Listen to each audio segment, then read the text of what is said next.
আসসালামু আলাইকুম। প্রাইমারি অথবা এনটিআরসিএ যারা প্রাইমারি যারা চাকরির জন্য আবেদন করেছেন বা এনটিআরসিএ যারা আবেদন করবেন, এই জন্য খুবই গুরুত্বপূর্ণ। আমি এখানে তিনটা বিষয় রুলস উল্লেখ করেছি। এখান থেকে কিন্তু 100% প্রশ্ন কিন্তু পরীক্ষায় থাকবে, সেটা প্রাইমারি হোক কিংবা এনটিআরসিএ। তাহলে চলুন দেখে নিই। এখানে দেখুন আমি এই বিষয় আগে থেকে উল্লেখ করে রেখেছি যে ইট ইজ টাইম অথবা it is high time. It is time অথবা ইট ইজ হাই টাইম বলতে বোঝাই উপযুক্ত সময়। ঠিক আছে, যদি ইট ইজ টাইম অথবা হাই টাইম দিয়ে কোনো প্রশ্ন আসে, আমি এখানে স্যাম্পল কোশ্চেন রেখেছি। এখানে দেখুন যে ইট is time give up smoking, it is time we, এখানে কিন্তু সাবজেক্ট আছে এবং এখানে কিন্তু সাবজেক্ট নাই। ইট ইজ টাইম অথবা ইট ইজ হাই টাইম দিয়ে যদি কোনো প্রশ্ন আসে, তাহলে এই দুইটা থেকে যে কোনো একটা ক্যাটাগরি থাকবে, হয় সাবজেক্ট থাকবে না অথবা সাবজেক্ট থাকবে না। যদি সাবজেক্ট থাকে আর যদি সাবজেক্ট না থাকে তাহলে কি করবেন?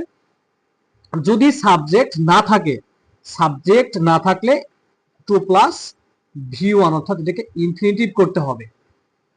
কথা ক্লিয়ার? যদি ইট ইজ টাইম অথবা ইট ইজ হাই টাইমের পরে সাবজেক্ট না থাকে তাহলে টু প্লাস ভি1 করবেন। ওকে, তাহলে কি হচ্ছে এখানে দেখুন যে আমি যদি লিখি যে ইট ইজ টাইম, তাহলে আমি কি বললাম যে টু যুক্ত করতে হবে ভি1 এর সঙ্গে। তাহলে কি হবে?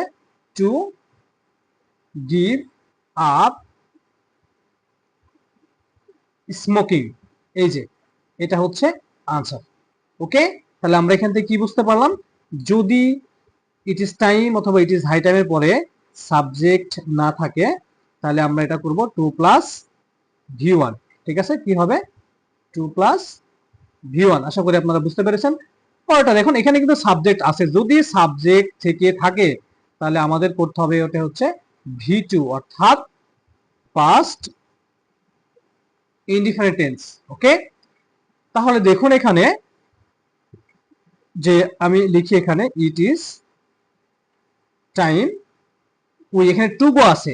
আমি কি বলেছি? যদি সাবজেক্ট থাকে তাহলে কি হবে? ভি2 হবে। তাহলে এই যে গো, গো এর পাস্ট হচ্ছে কি? Went to Dhaka. ক্লিয়ার? তাহলে একেবারে আমি ক্লিয়ার করে দিই।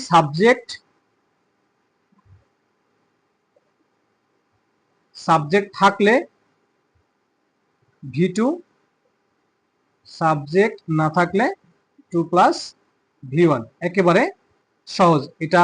যদি আপনাদের কমপ্লিটিং আসলে কমপ্লিটিং বেশিরভাগ আসে, এটা হচ্ছে রাইট সাম অফ ভার্ব হিসেবে। ওকে, সো এটা হচ্ছে ভার্বের কারেকশন। আশা করি আপনি এটা বুঝতে পেরেছেন। নেক্সট যে সেন্টেন্সটা আমরা দেখব, যে এটাও কিন্তু খুবই গুরুত্বপূর্ণ নিয়ম। এই যে এই বিষয়গুলো কিন্তু দেখা যাচ্ছে আমরা এসএসসি তে বা আপনার যে 9-10 এগুলো কিন্তু কমপ্লিটিং সেন্টেন্স অথবা রাইট সাম অফ ভার্ব। তবে আমরা পরীক্ষা যেগুলো দেখেছি সেগুলো কিন্তু রাইট সাম অফ ভার্ব।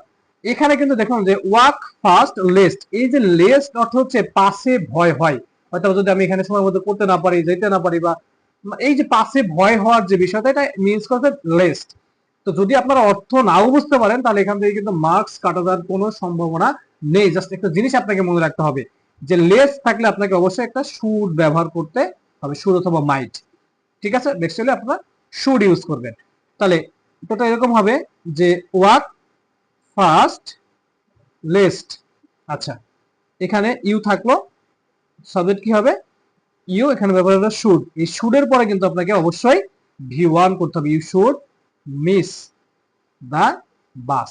তাহলে আমরা লিস্ট দিয়ে কি পাচ্ছি? লিস্ট দিয়ে প্রথমে আমরা একটা সাবজেক্ট নিতে হবে, শুড ইউজ করতে হবে, একটা ভি1 নিতে হবে, দেন এখানে আদার ওয়ার্ড এখানে ইউজ করতে হবে। ঠিক আছে, তাহলে এখানে কি হচ্ছে? লেস থাকলে ভালো করে খেয়াল করুন, যদি লেস থাকে তাহলে এখানে কি হচ্ছে? যে সাবজেক্ট কি হলো? Should plus V one plus other word.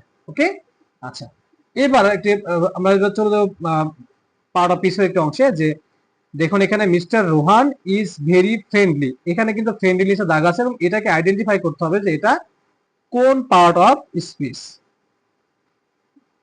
হচ্ছে কোন পার্ট অফ স্পিচ। তাহলে এটা যদি আমি আইডেন্টিফাই করি যেটা কোন পার্ট অফ স্পিচ, তাহলে একটা জিনিস আপনার সবাই মনে রাখতে হবে যে ভেরি এর পরে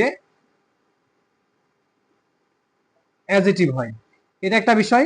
আর একটা বিষয় হচ্ছে যে নাউন প্লাস ly সমান সমান অ্যাডজেক্টিভ। তাহলে আপনারা এই দুইটা জিনিস দিয়ে যে কোনো একটা জিনিসকে এখানে খেয়াল রাখতে পারেন। যে ভেরির পরে কি হবে, অ্যাডজেক্টিভ হবে, নাউন প্লাস এল ওয়াই কি হবে, অ্যাডজেক্টিভ হবে। তার মানে এই ওয়ার্ডটা হচ্ছে অ্যাডজেক্টিভ। যদি এরকম কোশ্চেন কিন্তু অনেক আসছে, অনেক, সো এই কোশ্চেন গুলো কিন্তু খুবই গুরুত্বপূর্ণ। আমি এখানে আজকে মূলত 3টা বিষয় আলোচনা করলাম। এই 3টা বিষয় থেকে ইনশাআল্লাহ একটা না একটা কোশ্চেন আপনারা কমন পাবেন প্রাইমারি অথবা এনটিআরসি তে। ওকে, ক্লাসটা এই পর্যন্তই। ঠিক এরকম আরো গুরুত্বপূর্ণ ভিডিও নিয়ে বা ক্লাস নিয়ে কথা হবে আগামীতে। আসসালামু আলাইকুম ওয়া রাহমাতুল্লাহ।